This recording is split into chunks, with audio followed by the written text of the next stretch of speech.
Como um peixe pode se tornar o símbolo de proteção para a maior floresta tropical do mundo? Como pode um peixe ensinar sobre conservação, economia e cuidado? Aqui no Vozes do Juruá, nós vamos escutar histórias que vêm debaixo da floresta, que percorrem os rios e que procuram espalhar esperança em um cenário onde ela parece tão rara.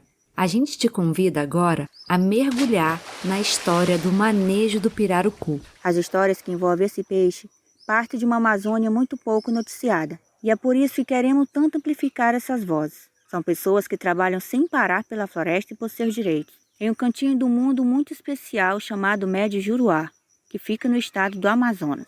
Eu sou a Clara Machado, divulgadora científica do Instituto Juruá. Eu sou Maria Cunha, moradora da comunidade São Raimundo, na Resex Médio Juruá, agente ambiental voluntária e liderança jovem dessa comunidade. Você está escutando o primeiro episódio da temporada O Grande Peixe Vermelho, do Vozes do Juruá, o podcast do Instituto Juruá. Vozes do Juruá. Vozes do Juruá. Vozes do Juruá. Vozes do Juruá. Nossa, enrolei toda, né, de novo? Vozes do Juruá.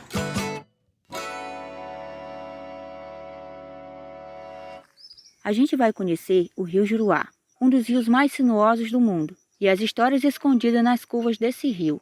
Quem vai apresentar o Médio Juruá para a gente hoje é o seu Manuel Cunha. Ele é meu tio e uma liderança muito importante da nossa região. Para começar, vamos precisar voltar um pouquinho no tempo.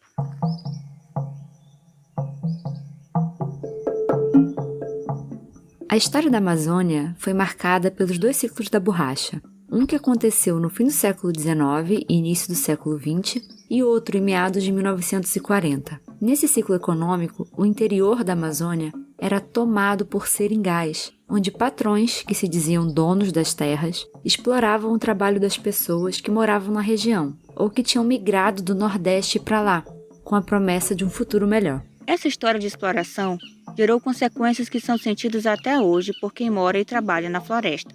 E para sair dessa lógica, só mesmo com muita luta, dedicação e compromisso com a qualidade de vida e bem-estar dos povos. Eu sou filho de seringueiro, nasci e me criei no Seringal São Romão.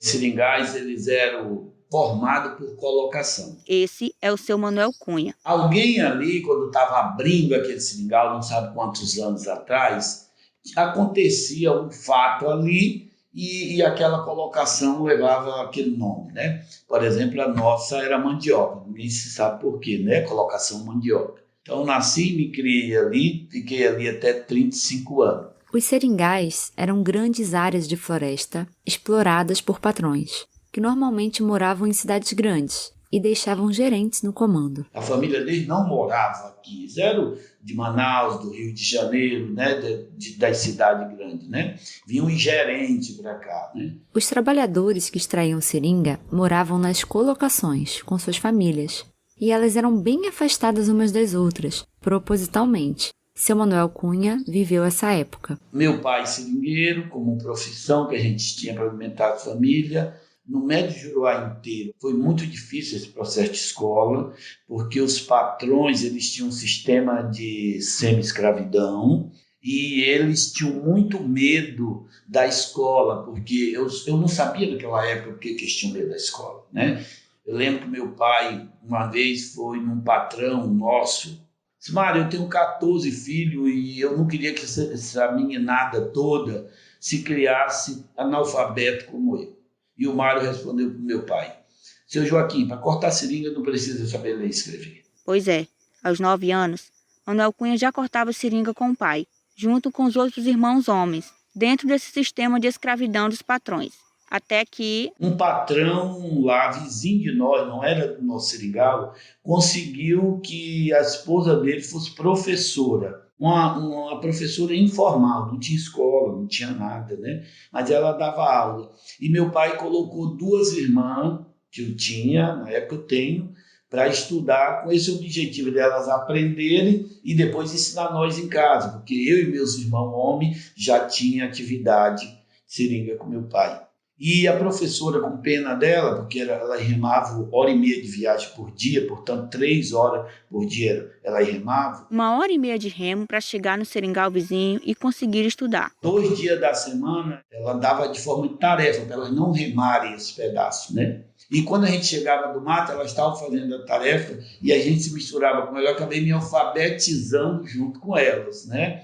E depois, essa minha alfabetização desse jeito, ela me possibilitou ser professor da minha comunidade e dar aula até para a 4ª série, mesmo sem ter sido aluno, né? Porque eu sempre vi na educação um meio da gente transformar uma sociedade. E eu queria transformar aquela para melhor. Então, minha infância foi assim, até meus 24 anos, quando eu conheci a primeira cidade. Eu não conhecia a cidade, nascido e criado no mato.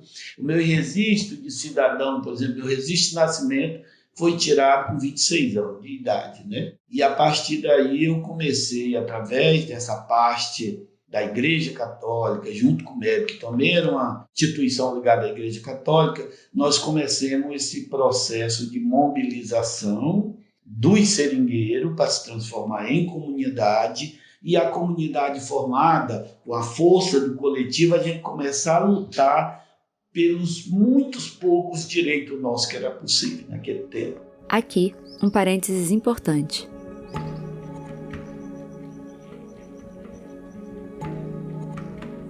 O MEB foi um movimento de educação de base, criado pela Igreja Católica em 61, com o objetivo de desenvolver um programa educacional junto às populações das áreas rurais do norte, nordeste e centro-oeste do país, que eram consideradas subdesenvolvidas. Apesar de ter sido uma iniciativa eclesiástica, coordenada por padres e bispos, ela foi financiada pelo governo federal. O MEB desenvolveu um trabalho essencial para a organização social do Médio Juruá e contribuiu para que as colocações dos seringais, antes afastadas, se unissem em comunidades ao longo do rio. Existe um livro chamado Juruá, o Rio que Chora, que foi escrito pelo padre João Derques em 1992. No livro, o padre conta em detalhe a sua vivência nos 12 anos que viveu no Médio Juruá e a luta junto aos seringueiros e indígenas. A realidade que ele encontrou era dominada pela escravidão. Naquele tempo, o Juruá era como o nome do livro sugere, um rio de muito sofrimento. O MEB, ele fez uma preparação, pelo menos no decorrer de uns 10 anos, uma formação para liderança. E eu era um desses alunos. O MEB mudou a vida de seu Manuel Cunha, ajudou ele a trilhar sua história como líder. Tudo começou em uma reunião que o MEB convocou na chamada Colocação Mandioca, que era onde o pai de seu Manuel Cunha, o seu Joaquim Cunha, morava. Lembro até hoje que eu digo que foi isso aqui que mudou a minha vida. Isso foi assim, um jovem já casado, trabalhador, mas totalmente explorado pelo patrão e achava que aquela vida era normal. Para interior era aquela vida ali, né? E aí o MEB chama a gente pelo rádio, convida aquele seringueiro da nossa região, e todos os seringueiros daquela região, que era mais ou menos 10, 12 seringueiros, chefes de família, se juntaram na casa do meu pai. E nós fomos ver o que o MEB, junto com o Sindicato de Trabalhadores Rurais, ia conversar com a gente. A gente não sabia o que era, né? E um gestor do MEB, um trabalhador do MEB, chamado Tadeu, um mineiro, ele subiu com um cartaz na mão, papel madeira na mão enrolado. Depois ele pregou na parede do meu pai. E era uma pirâmide desenhada, 3 pessoas lá em cima, um soldado mais desenhado a pincel. Mais embaixo, depois umas 10 pessoas numa área mais embaixo e uma grande massa embaixo. E ele abriu a conversa, depois da apresentação, fazendo uma análise de conjuntura da sociedade brasileira. E naquele análise de conjuntura, para mim ficou muito claro que a gente era pobre, não porque Deus queria, como era um conceito pregado. A gente era pobre porque tinha um sistema de escravidão implantado ali, para ter um pobre trabalhador para trabalhar para sustentar o rico, o filho dele estudar nas melhores universidades de Rio de Janeiro, São Paulo, coisa parecida. Não é curioso pensar a Igreja Católica nesse papel? Então ali, para mim, cortou esse fio desse jovem né? Disse não. E ficou muito claro para mim que através da organização e através da luta era possível transformar aquela situação. O único caminho de transformar aquela situação era através da organização. E um ano depois, nós tínhamos formado a comunidade com 10 famílias. E um ano depois, nós conseguimos a escola e um centro comunitário. E um ano depois, eu me tornei presidente das PROC. E aí começou essa luta doida. Uma luta doida, mas vamos tentar simplificar. Bem, o primeiro passo para organizar a luta social contra a escravidão no Médio Juruá foi a reunião dos moradores em comunidades e não mais em colocações afastadas, porque o povo reunido consegue se articular melhor, certo? O MEB da Igreja Católica foi fundamental nesse processo. Mas não adianta estarem juntos dependendo do patrão para vender os produtos do trabalho, né? Peixe, a farinha, a seringa. Os produtos da agricultura e do extrativismo precisam ser vendidos para outros mercados. Nesse momento surgiu a ASPROC, que ainda vamos ouvir muito falar dela. A sigla ASPROC significa Associação dos Produtores Rurais de Carauari. Carauari é a cidade mais próxima dessa região do Médio Juruá de onde estamos falando. A ASPROC foi a primeira associação criada na região e até hoje é quem coordena a comercialização nas comunidades, buscando sempre um preço justo por esses produtos. Seu Manuel Cunha foi o terceiro presidente dessa associação. Mesmo que as comunidades reunidas e a produção começando a ser vendida com mais autonomia dos patrões, existia um obstáculo ainda imenso, a propriedade da terra. Os patrões, é claro, se diziam donos e exigiam o controle das atividades produtivas que aconteciam ali. E aí a gente viu que não bastava só se organizar numa organização, precisava garantir o território. E aí a luta da criação da reserva extrativista nos anos 90. Sim, a mobilização dos seringueiros conquistou o usufruto do território com a demarcação da reserva extrativista do Médio Juruá, que foi decretada em 1997, um marco na luta pela vida e pela liberdade. O padre João Derix, 15 anos após a publicação do seu livro, escreveu um texto sobre a criação da Resex. Um trecho dele diz o seguinte: O Irapuru começou a cantar, às vezes tímido, às vezes desafinado, e ainda não tem força total. A caminhada é lenta, mas a opressão secular e a escravidão cruel relatada no livro Juruá, o Rio que Chora, já era. Nada de patrão, barracão com a sua extorsão, pesca predatória, madeireiro devastador e outras pragas. Numa onça ou cobra venenosa, quase sempre se dá um jeito. As reservas extrativistas nos ajudam a respeitar a criação de Deus, que deve servir para o bem-estar do homem e da mulher, e não para a ganância de um capitalismo selvagem. A selva merece outro acompanhante, que não tem nada a ver com capital e lucro. São os moradores da floresta que mantêm sua conservação e sustentabilidade. Eles são ecologistas natos, os verdadeiros defensores do meio ambiente. As Resex garantem o uso da terra comunitariamente e permitem que as famílias continuem vivendo das atividades econômicas que tradicionalmente vêm executando. E adivinha onde seu Manuel Cunha chegou? Ele é o atual gestor da Resex do Médio Juruá. E ele atingiu nesse cargo com um diferencial inquestionável. Eu não representava as populações tradicionais. Eu era aquele povo. Eu falava do jeito meu analfabeto, sem conjugar os verbos, mas era uma fala muito legítima. E isso me empoderou muito como liderança. A vivência de ser comunidade tradicional, junto com a experiência como presidente da ASPROC e diretor do Conselho Nacional dos Seringueiros, que seu Manuel Cunha teve antes mesmo da ASPROC, fez o presidente do ICMBio notá-lo. O ICMBio é o órgão federal que cuida das unidades de conservação no Brasil. O próprio presidente não era convencido que o modelo que tinha no ICMBio era o melhor. E aí me convida para mim gerir uma unidade de conservação, não tinha nem em que lugar era, para essa minha experiência de ser comunidade, de trabalhar a comunidade, de empoderar isso, eu levar esse modelo para dentro do governo e criar um modelo de gestão onde a participação da comunidade não fosse apenas 2 ou 3 reuniões do Conselho Deliberativo por ano, que é onde a comunidade se apresenta dentro da gestão do ICMBio, na grande maioria das unidades de conservação, né? E aí eu saio, naquela época eu ainda era diretor financeiro do CNS, aí eu saio num acordo dos 2 presidentes para criar esse mecanismo. Mas eu coloquei também algumas situações que eu só vinha se fosse para a minha Recex, se fosse para o Médio Juruá, né? É claro, um bom filho a casa torna. Mas você pode imaginar a dificuldade que é fazer uma mudança desse calibre no governo, né? Manuel Cunha se frustrou com a falta de apoio do governo para seu plano de criação de um modelo de gestão de unidades de conservação para ser expandido para toda a Amazônia. E a ambição é grande, mas na prática... Acabou não sendo possível botar esse plano de pé na velocidade que a gente precisava. O presidente do ICMBio morreu e acabou o cara que cuidava de mim com essa visão. Eu caí na vala comum, eu virei um gestor do ICMBio como qualquer um outro gestor. Eu não tive o diferencial, eu não tive o apoio técnico, até o apoio financeiro, para nós criar esse modelo de gestão. Nós não temos um programa de gestão, um modelo de gestão ainda para sair virando pela Amazônia, que era esse o objetivo.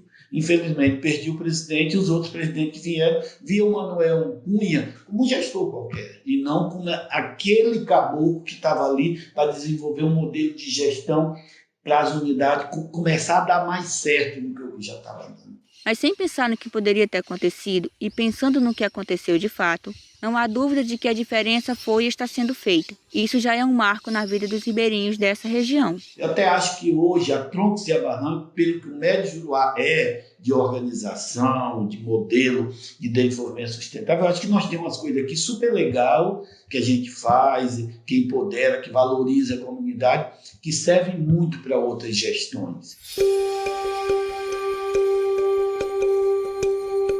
A gente precisa falar sobre essas coisas super legais, que mesmo sem muito apoio, são na verdade o melhor futuro possível para a Amazônia.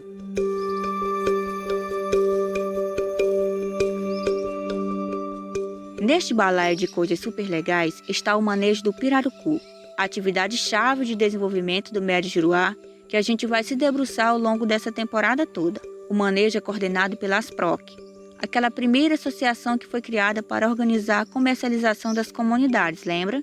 Seu Manuel Cunha, que já foi presidente da Asproc, fala um pouco da importância do manejo para a região. O manejo do pirarucu, ele mobiliza 3 pilares fundamentais para a vida do extrativista, para a conservação da biodiversidade e para o empoderamento das famílias para garantir o território. Alimenta 3 coisas, que é fundamental, que eu não conheço nenhuma outra atividade, pelo menos aqui no Médio Juruá, que traga esses 3 pilares juntos. O primeiro pilar é a organização social que o manejo proporciona. Você sozinho não maneja peixe. Você sozinho corta seringa, você sozinho produz açaí. Você sozinho coleta andiroba, coleta murumuru, faz a farinha de mandioca, entendeu? Mas você não faz o manejo do pirarucu. Então, o manejo do pirarucu é essencial. O conjunto das famílias, o conjunto da comunidade, e tem que estar posto a organização daquele grupo. Além de você não fazer sozinho, você não faz manejo se você estiver desorganizado. Quando eu olho para o Médio Juruá, os avanços foram por causa da organização comunitária. E o desafio que nós temos é porque ela precisa ainda ser mais fortalecida para nós chegar a ele. Os mais fáceis nós já trilhamos. E tem os mais difíceis, que me exige estar mais organizado para chegar neles, né? O segundo pilar é a conservação da biodiversidade. Para uma comunidade se candidatar a ser manejadora de pirarucu, é preciso proteger e monitorar lagos por pelo menos 3 anos consecutivos. Um protetor de lago, um monitor de lago, um vigia, como quiser chamar, ele cuida de uma biodiversidade inteira, que está na água, que está no ar, que está num monte de coisa. No lago de manejo, você não atira em manguari. No lago de manejo, você não atira em vários outros pássaros. Não é lá lugar de atacar esses animais, né? Além da riqueza toda, estou citando um exemplo aqui, o que está da água para cima e o que está da água para baixo, né? E você não consegue fazer manejo de pirarucu se você não tiver vários ambientes monitorados. Então, o manejo do pirarucu bota de pé, com muita firmeza, a conservação dos recursos naturais. E o terceiro pilar? O terceiro e último é a economia. Usar o São Raimundo para fazer exemplo, claro que é um exemplo que está na ponta de cima da tabela. São Raimundo é a comunidade onde eu moro e uma referência no manejo do pirarucu aqui no Médio Juruá. São Raimundo, ano passado, trabalhou 6 dias no manejo, né? Pelos 6 dias, com o dia que vai para o lago, levar o tecido, levar as canoas, e faturou R$250 mil.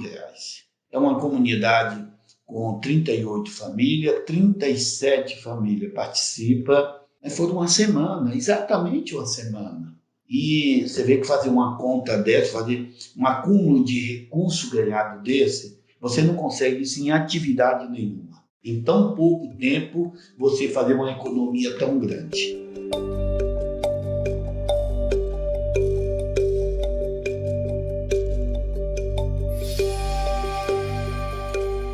Então, por isso que, para mim, o manejo é tão importante, porque ele bota esses 3 pilares que são super importantes na vida: a organização, o monitoramento e a preservação dos recursos naturais e a melhoria da qualidade de vida pela economia. A minha comunidade está com o projeto de transformar todo o nosso sistema de energia, que é baseado em motor de óleo diesel, com a instalação de painéis de energia solar. Esse projeto vai custar R$360 mil. Você sabe que vai pagar aqueles 360 mil o manejo deles desse ano, né? Vão gastar de novo uma semana e vão comprar um projeto, comprar uma estrutura de energia para eles, que não vão mais depender de óleo diesel, não vão mais estar poluindo aquele ambiente ali com a queima de combustível fóssil, não vão mais gastar R$100 por família, em média, para ter uma energia de 3 horas por dia. E ao final de 25 anos, que é a durabilidade do projeto, eles vão ter em número redondo uma economia que eles deixaram de gastar no dinheiro deles com diesel, com manutenção de motor de R$1 milhão. Então, o manejo, eu sou um defensor do manejo e vejo o manejo como um colaborador gigante do processo de organização, do processo de preservação de recursos naturais e conservação no Médio Juruá muito grande, além de trazer melhoria da qualidade de vida. Proteger a floresta para gerar renda e transformar essa renda em melhor qualidade de vida, com menos poluição, maior autonomia para as pessoas. Isso é ou não é a revolução? O que você acha? Agora você deve estar se perguntando, como isso não é mais divulgado? Por que esse modelo não se torna o alvo de desenvolvimento da Amazônia? Bem, parece que o governo está olhando mais para quem mete uma máquina e cava um tanque no meio da terra e joga peixe dentro, do que para aquele que está cuidando do peixe, de todo o sistema da biodiversidade, para tirar, na maior das hipóteses, 30% aquilo que ele cuidou, né? Eu ainda não vi esforço do governo para o manejo. E o governo precisa, e o próprio ICMBio precisa fazer isso como instituição, descer no salto e dizer, não, peraí, essa cadeia produtiva ela não é qualquer uma, porque ela é ligada à biodiversidade. Para fazer ela, tem todos esses caminhos que eu tenho que trilhar. Então, peraí, o meu maior problema, que é garantir a conservação dos recursos naturais nas unidades de conservação sem desequilibrar, tá seguro aqui se eu trabalhar isso. Então, o manejo ainda está sendo carregado pelos parceiros não governamentais, pelas instituições, e o Instituto é uma prova viva disso, né?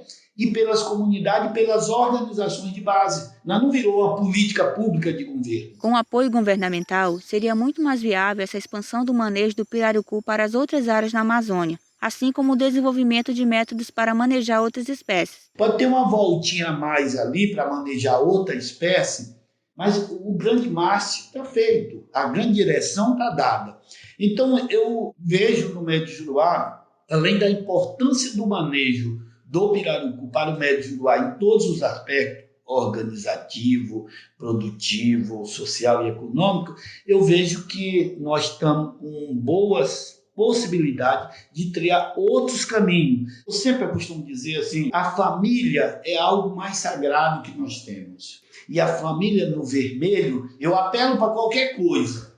E o manejo ele possibilita isso, essa melhoria da qualidade de vida que ela traz, ela desavermelha a família. Desavermelha de um jeito, poxa, foi isso aqui que me deu essas condições. Então, eu tenho possibilidade de cuidar de outras coisas, de outros recursos que eu tenho, para que eu possa gerar mais economia ainda para mim. E aí, quando a comunidade sente o gosto disso, aí ninguém segura. O peixe vermelho que desavermelha as famílias. O peixe que, sendo cuidado, cuida ainda mais. E ninguém segura mesmo, porque, mesmo sem apoio, tudo isso acontece de forma brilhante. Imagina se existissem mais políticas públicas para apoiar. A comunidade, quando se sente valorizada, empoderada, não precisa, ninguém está fazendo pressão, nem a fiscalização está lá em cima. Ela cuida e sabe cuidar muito bem, porque viveu a vida ali e faz o uso de forma sustentável. Por isso que eu vejo o manejo com tanta boa perspectiva de fortalecimento da organização comunitária, de conservação dos ecossistemas, das unidades de conservação e da melhoria da qualidade de vida. Incrível, né? Quem fez essa entrevista com seu Manuel Cunha, em Carauari, foi o pesquisador e presidente do Instituto Juruá, João Vitor Campos Silva, que é mais conhecido como JB. E repara a pergunta que ele deixou para o final. O padre João Derix foi uma pessoa importante na luta do Médio Juruá e ele descreveu no seu livro o Juruá como um rio que chora. Como você descreveria hoje o Médio Juruá? Já é um rio que sorri? Com certeza. Ainda é um sorriso meio de canto de boca, porque nós temos todos esses avanços no Médio Juruá, mas no mesmo rio Juruá, nós temos famílias sendo impedidas de extrair borracha no seringal do seu fulano de tal, de fazer o manejo da pesca no seringal fulano de tal, de fazer a preservação da praia, porque o cara quer a metade das tartarugas para ele, porque ele é dono da praia. Então, por isso que não é um sorriso de canto de boca, porque ainda tem essas injustiças, ainda tem essas irregularidades do ponto de vista social, ambiental e eu diria que até econômico, né? Mas já é sim um rio que sorri hoje. E eu queria muito que o padre João Derek, que foi o primeiro, foi quem levou o MEB, eu comecei a história do MEB. Foi ele quem possibilitou, quem conseguiu recurso para o MEB trabalhar nessa região. E eu ficaria muito feliz se o padre João pudesse estar com vida hoje e escrever novamente as curvas do rio no livro dele, como que seria. Mas tenho certeza que, pelo menos nesse território Médio Juruá, que foi onde ele se focou mais para escrever o livro, ele escreveria bastante capítulo diferente. Isso nos orgulha, isso nós sabemos que foi graças à nossa organização, foi graças ao nosso parceiro como Instituto, entre infinidade de outros que nós temos, e a nossa dedicação nas nossas organizações de base.